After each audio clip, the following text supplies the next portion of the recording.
இன்றைய செய்திகளின் தொகுப்பு. திருப்பூர் அருகே பஸ் கவிழ்ந்த கோர விபத்தில் பலத்த காயமடைந்து மூளைச்சாவு அடைந்த ஊமச்சிபாளையம் குருராஜ் 19 வயது மாணவரின் இதயம், சிறுநீரகம், நுரையீரல், கல்லீரல், கண்கள் போன்ற உறுப்புகள் தானமாக அளிக்கப்பட்டது. இத்துயரமான சூழலிலும் உடல் உறுப்புகளை தானம் அளிக்க சம்மதம் தெரிவித்த பெற்றோரின் செயல் நெகிழ்ச்சியை ஏற்படுத்தியுள்ளது.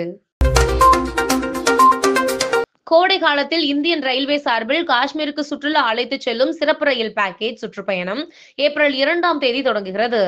650 பயணிகளுடன் 15 நாட்கள் காஷ்மீர், ஆக்ரா, டெல்லி, அமிர்தசரஸ் உள்ளிட்ட பகுதிகளுக்கு அழைத்துச் செல்ல திட்டம். இதற்கான கட்டணம் ₹49,900 முதல் ₹65,500 வரை நிர்ணயம். முன்பதிவுக்கு 730 58 58 58 5 என்ற எண்ணை தொடர்பு கொள்ளலாம். திண்டுக்கல் மாவட்டம் தாடிக்கும்பு ரோடு விருதுநகர் நாடார் உறவின் முறைக்கு பாத்தியப்பட்ட திருமண மகாலில் நடைபெற்ற தமிழ்நாடு தனியார் பள்ளிகள் முன்னேற்ற சங்கம் நடத்தும் தனியார் பள்ளிகள் பாதுகாப்பு மாநாட்டில் KMDK பொதுச் செயலாளர் ER ஈஸ்வரன் MLA அவர்கள் சிறப்பு விருந்தினராக கலந்து கொண்டு மாநாடு மலரை வெளியிட்டார்.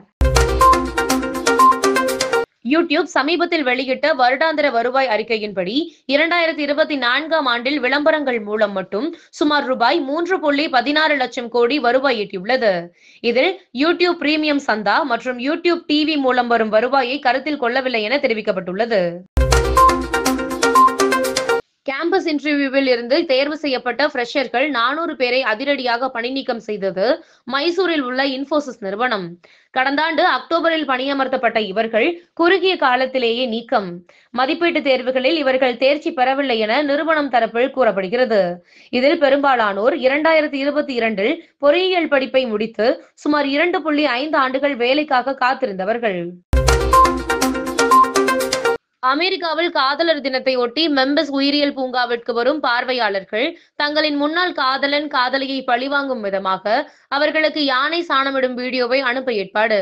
இதற்காக ₹800 வசூலிக்கப்படுகிறது.